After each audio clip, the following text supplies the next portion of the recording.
Diego Rivera. Guanajuato, 1886. Ciudad de México, 1957, fue un destacado muralista mexicano de ideología comunista, famoso por plasmar obras de alto contenido social en edificios públicos. Fue creador de diversos murales en distintos puntos del centro histórico de la Ciudad de México, así como en la Escuela Nacional de Agricultura de Chapingo, y en otras ciudades mexicanas como Cuernavaca y Acapulco, así también algunas otras del extranjero como Buenos Aires, San Francisco, Detroit y Nueva York. Fue el esposo de Frida Kahlo. Los artistas mexicanos Diego Rivera, David Alfaro Siqueiros y José Clemente Orozco conforman la tríada de los máximos representantes del muralismo mexicano, escuela pictórica que floreció a partir de los años 20 del pasado siglo. Diego Rivera. Las características fundamentales de esta tendencia son la monumentalidad, que apunta a conseguir una mayor gama de posibilidades comunicativas con las masas populares. Algunos de los gigantescos murales sobrepasan los 400 metros cuadrados, la ruptura con la tradición academicista y la asimilación de las corrientes pictóricas de la vanguardia europea, cubismo, expresionismo, con las que los artistas mexicanos tuvieron oportunidad de entrar en contacto directo, y la integración de la ideología revolucionaria en la pintura, que según ellos debía expresar artísticamente los problemas de su tiempo. No menos importante es el hondo arraigo de su arte en las tradiciones autóctonas de México, la del grandioso pasado artístico prehispánico, donde la pintura mural fue una práctica constante, y la de la estampa popular mexicana, en la que brilla el legado de José Guadalupe Posada. Biografía. Formado en la Escuela de Bellas Artes de San Carlos de la capital mexicana, a la que se había trasladado con su familia a los 6 años de edad, Diego Rivera estudió luego por espacio de 15 años, 1907-1922, en varios países de Europa, en especial, España, Francia e Italia, donde se interesó por el arte de vanguardia y abandonó el academicismo. Las obras de este periodo reflejan, por un lado, un acusado interés por el cubismo sintético, El guerrillero, 1915, asumido en su etapa parisina, y por otro una gran admiración por los fresquistas italianos del Quattrocento, y en especial, por Giotto, lo que motivó su alejamiento de la estética cubista anterior. Identificado con los ideales revolucionarios de su patria, Rivera volvió desde tierras italianas a México, 1922, en un momento en que la revolución parecía consolidada. Junto con David Alfaro Siqueiros se dedicó a estudiar en profundidad las formas primitivas del arte azteca y de la cultura maya, que influirían de manera significativa en su obra posterior. En colaboración con otros destacados artistas mexicanos del momento, como el propio Siqueiros y José Clemente Orozco, fundó el Sindicato de Pintores, del que surgiría el movimiento muralista mexicano, de profunda raíz indigenista. Diego Rivera y Frida Kahlo.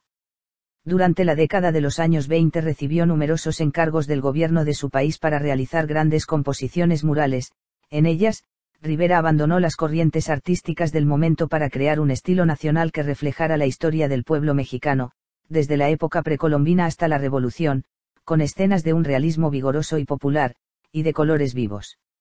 En este sentido son famosas, por ejemplo, las escenas que evocan la presencia de Hernán Cortés en tierras mexicanas, por ejemplo, la llegada del conquistador a las costas de Veracruz, o su encuentro en Tenochtitlán con el soberano azteca Moctezuma II.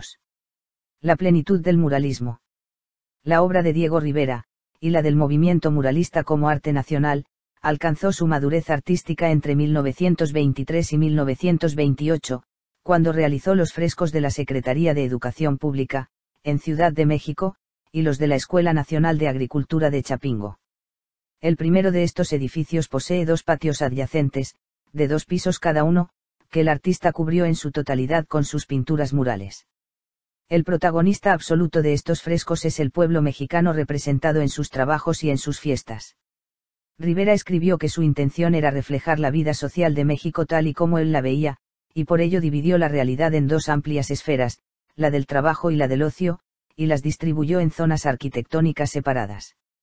En la serie de murales realizados en 1927 en la Escuela Nacional de Agricultura de Chapingo, Rivera representó su particular visión de la revolución agraria de México haciendo uso de estereotipos extraídos de la pintura religiosa.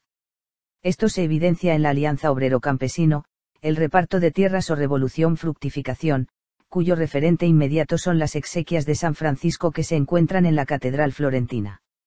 Ambos ciclos murales, el primero de reivindicación nacionalista, el segundo de carácter conmemorativo, encarnan la culminación de un nuevo lenguaje figurativo. Pero donde verdaderamente Rivera creó una imagen visual de la identidad mexicana moderna fue en los frescos que, a partir de 1929, pintó en el Palacio Nacional de México. La narración, que ilustra la historia del país desde la época precolombina, ocupa las 3 paredes que se localizan frente a la escalinata principal del edificio. La pared central recoge el periodo que va desde la conquista española de México en 1519 hasta la Revolución, representada a través de sus grandes hitos. En el de la derecha se describe una visión nostálgica e idealizada del mundo precolombino, mientras en la izquierda se ofrece la visión de un México moderno y próspero. El desembarco de los españoles en Veracruz, Palacio Nacional de México. La reconstrucción épica que Rivera hace de la historia nacional se basa en la heroica lucha de liberación colonial, y las imágenes poseen un mensaje inequívoco en el que se pone de relieve la opresión de la población indígena y campesina, a la par que se satiriza con dureza a las clases dominantes. La idealización deliberada del mundo prehispánico, poniendo énfasis en la figura del indígena como representación simbólica de las virtudes nacionales, contrasta con el mundo de los colonizadores europeos, con el objetivo de exaltar la singularidad de la identidad mexicana tanto frente a los extranjeros como frente a los dictadores internos. Últimos años. Rivera reflejaba así su adhesión a la causa socialista en sus realizaciones murales, de hecho, reafirmó siempre su condición de artista comprometido políticamente, y fue uno de los fundadores del Partido Comunista Mexicano. Visitó la Unión Soviética en 1927-28, y, de nuevo en México, se casó con la pintora Frida Kahlo, que había sido su modelo. Fue una relación tempestuosa a causa de la irrefrenable afición de Rivera a las mujeres. Llegó a tener como amante a Cristina Kahlo, la hermana menor de Frida, pero la compenetración entre ambos dio lugar también a etapas de paz y creatividad, y la casa de la pareja en Coyoacán se convertiría en centro de singulares tertulias políticas y artísticas. El hombre controlador del universo, 1934, reelaboración del mural El hombre en la encrucijada del Centro Rockefeller de Nueva York, que fue destruido. Entre 1930 y 1934 Rivera residió en Estados Unidos. Entre las obras que realizó en este periodo merece ser destacado el conjunto que pintó en el patio interior del Instituto de las Artes de Detroit, 1932-1933, donde hizo un exaltado elogio de la producción industrial. Concluidos estos frescos, comenzó la elaboración de un gran mural para el Rockefeller Center de Nueva York. Bajo el lema El hombre en la encrucijada, Rivera pintó una alegoría en la que ciencia y técnica otorgan sus dádivas a la agricultura, la industria y la medicina, pero la inclusión de la figura de Lenin en un lugar destacado entre los representantes del pueblo provocó una violenta polémica en la prensa norteamericana. Ante la negativa de Rivera de suprimir la figura del líder soviético, la controversia se zanjó con la destrucción del fresco. Con algunas modificaciones y un nuevo título, El hombre controlador del universo, Rivera volvería a pintar el mismo tema en el Palacio de Bellas Artes de la Ciudad de México en 1934. De 1936 a 1940 Rivera se dedicó especialmente a la pintura de paisajes y retratos. Ensayista y polémico, publicó junto a André Breton un Manifeste pour l'art révolutionnaire, 1938.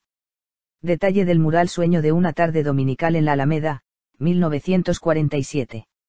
En la década de los 40 continuó desarrollando su actividad de muralista en diversos sitios públicos, y sus obras siguieron provocando polémicas. La más famosa de ellas fue Sueño de una tarde dominical en la Alameda, 1947, retrato de un paseo imaginario en que coinciden personajes destacados de la historia mexicana, desde el periodo colonial hasta la Revolución. En este mural colocó la frase Dios no existe en un cartel sostenido por el escritor ateo del siglo XIX Ignacio Ramírez, el nigromante, hecho que generó virulentas reacciones entre los sectores religiosos del país.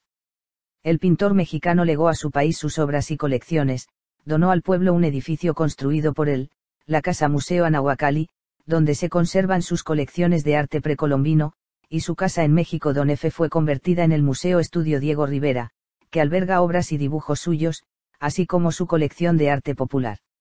Homenajes. La calle adyacente al Museo Casa Estudio Diego Rivera y Frida Kahlo lleva el nombre del artista 14 desde el año 2010. El Banco de México como homenaje presenta en los billetes con la denominación de 500 pesos la imagen de Diego Rivera, Al reverso también aparece la imagen de su esposa Frida Kahlo. El 8 de diciembre de 2011 el buscador Google le dedica un doodle con motivo del 125 aniversario de su nacimiento. Bueno amigos, este es el fin del vídeo, espero les haya servido esta información. No olvides suscribirte, y compartir el vídeo.